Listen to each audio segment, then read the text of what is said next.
Hello everyone. எப்படி நலமாக இருக்கின்றீர்களா? நலமோடு வாழ வேண்டும். நலமோடு நீங்கள் வாழ வேண்டும், பாதுகாப்போடு நீங்கள் வாழ வேண்டும் என்று கேட்டுக்கொண்டு இன்றைய பாடத்திற்கு வர இருக்கின்றேன். இன்று நாங்கள் பார்க்க இருப்பது காலங்கள். லெசன் 7இல் நாங்கள் பார்க்க இருப்பது காலங்கள். அதற்கு முன்பாக இது ஆங்கில மொழியை தமிழ் மொழி மூலமாக கற்று வருகின்ற ஒரு பாடத்திட்டம். சரி, இன்று நாங்கள் கற்க இருப்பது, தெரிந்து கொள்ள இருப்பது, அறிந்து கொள்ள இருப்பது, அதாவது காலங்கள், வினையினுடைய காலங்கள்.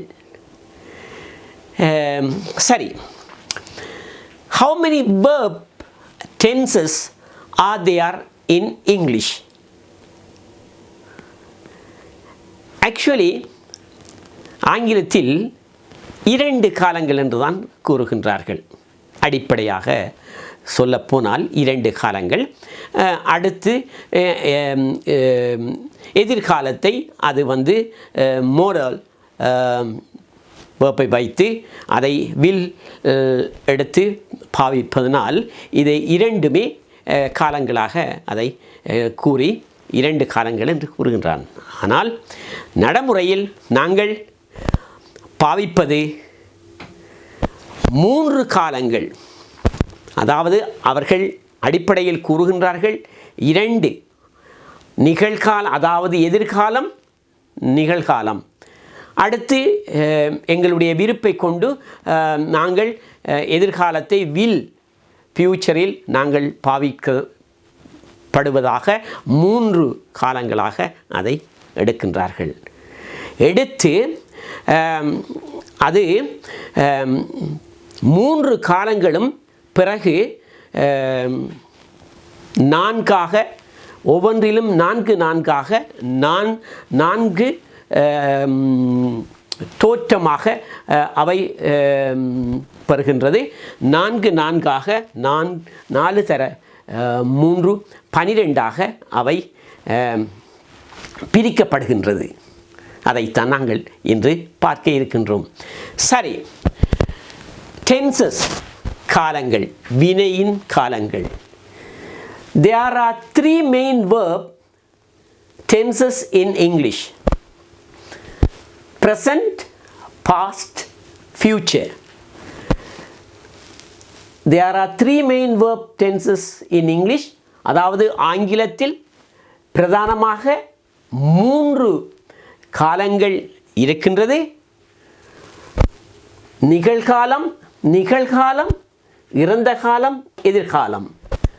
Present, past, future. The present, past and future tenses are divided into 4 aspects. அதாவது தோற்றம் பிரிக்கப்பட்டு தோற்றமடைகின்றது. அவைகள்தான் இவைகள்: சிம்பிள், ப்ரோக்ரஸிவ், அதாவது ப்ரோக்ரஸிவை கண்டினியூஸ் என்று சொல்வது, perfect and perfect progressive. There are 12 major verb tenses. இவைகள்தான் காலங்கள். மீண்டும் சொல்கின்றேன், there are 3 main verb tenses in English.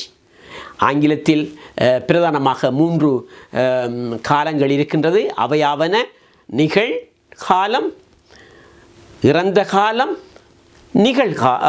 எதிர்காலம். இறந்த காலம்,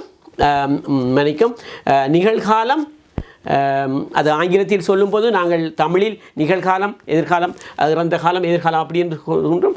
ஆங்கிலத்தில் பாஸ்ட் தான் முன்னுக்கு எடுத்து சொல்லுவது. இப்போது பிரச்சனை இல்லை, நாங்கள் பார்ப்போம். Past tense, present tense, future tense. சரி, இப்போது இருக்கின்றத போல் நாங்கள் அதை பார்ப்போம். Present tense, past tense, future tense. The present, past and future tenses are divided into 4 aspects. அதாவது அவை பிரிக்கப்பட்டு தோற்றம் பெறுகின்றது. அவையாவன சிம்பிள், சிம்பிள் என்றும், ப்ரெசன்ட் சிம்பிள், அதாவது இங்கே எழுதியிருக்கின்றேன் பாருங்கள், present simple, present progressive, present perfect, present perfect progressive. இதை கான்டினியூஸ் என்று சொல்ல நீங்கள் வழக்கத்தில் இருக்கின்றது. ரெண்டும் ஒரே கருத்து தான். அதாவது நடைபெற்று கொண்டிருக்கின்ற நிகழ்காலம், நடந்து கொண்டிருக்கின்ற நிகழ்காலம். நான் இப்போது சாப்பிட்டு கொண்டிருக்கின்றேன், அவன் சாப்பிட்டு கொண்டிருக்கின்றான், அவர்கள் சாப்பிட்டு கொண்டிருக்கின்றார்கள், நாய் தோட்டத்தில் விளையாடி கொண்டிருக்கின்றது. இப்படியானவைகளெல்லாம் அந்த நேரத்தில் நாங்கள் பார்க்கும்போது நடந்து கொண்டிருக்கின்ற காலத்தை ப்ரோக்ரஸிவ் என்று சொல்வது. நிகழ்காலம், நடந்து கொண்டிருக்கின்ற நிகழ்காலம், நடந்து முடிந்த நிகழ்காலம், ப்ரெசன்ட் பெர்ஃபெக்ட், நடை பெற்று கொண்டிருந்த நிகழ்காலம். சரியா? சரி, இப்போ பாருங்கள் பாஸ்ட். இது இறந்த காலம்.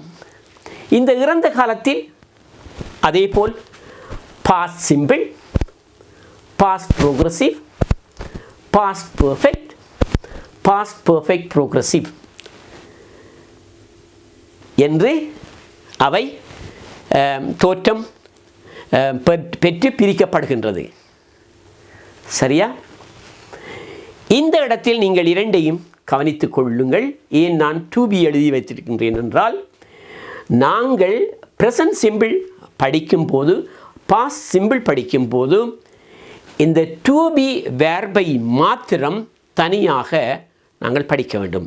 ஏனென்றால் அதில் ஷார்ட் ஃபார்ம், அதாவது நெகட்டிவுக்கு பாசிட்டிவுக்கு எல்லாம் ஷார்ட் ஃபார்ம் அவைகளெல்லாம் மிக முக்கியமாக இருக்கின்றபடியினால் அந்த வேர்பை மட்டும் நாங்கள் தனியாக படிக்க வேண்டும். அதற்காக நான் இந்த பாஸ்ட் சிம்பிளிலும் ப்ரெசன்ட் சிம்பிளிலும் to be verb-ஐ தனியாக எழுதி வைத்திருக்கின்றேன். அது தனியாக படிக்க வேண்டும் என்று. சரி, இப்போது இறந்த காலத்தில் இருக்கின்ற பிரிக்கப்பட்டு தோற்றமடைகின்ற நான்கை பார்த்துவிட்டோம். நிகழ்காலத்தில் பிரிக்கப்பட்டு தோற்றமடைகின்றதை பார்த்துவிட்டோம். இப்போது ஃப்யூச்சரில் பார்ப்போம். இந்த ஃப்யூச்சர் வில்லில் ஷாலில் எடுக்கின்றது என்று வைத்துக்கொள்ளுங்கள். கூடுதலாக வில்லைத்தான் நாங்கள் கூடுதலாக பாவிக்கின்றோம். இந்த இடத்தில் நீங்கள் ஒன்றை மட்டும் குறித்து வைத்துக் கொள்ளுங்கள். இந்த கோயிங் டு ஃப்யூச்சரும் அந்த நேரத்தில் நாங்கள் தனியாக படிக்க வேண்டும். அப்படி என்றால் நாங்கள் படிப்பது டென்சஸ் 12 தான். ஆனால் நாங்கள் கோயிங் டு ஃப்யூச்சரையும் எக்ஸ்ட்ராவாக படிக்க வேண்டும். அத்துடன் இந்த to be verb-ஐயும் ப்ரெசன்ஸ்லேயும் இந்த பாஸ்ட்லேயும் அதை தனியாக நாங்கள் படிக்க வேண்டும். சரியா? இதுதான் ஆங்கிலத்தில் காலங்கள். அதாவது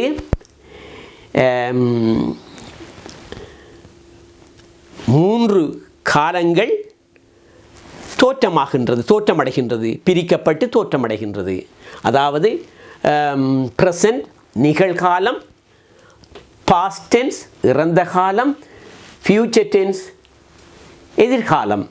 இந்த மூன்று காலங்களும் இப்படி மாற்றமாகின்றது, அதாவது விரிவடைகின்றது, தோற்றமடைகின்றது.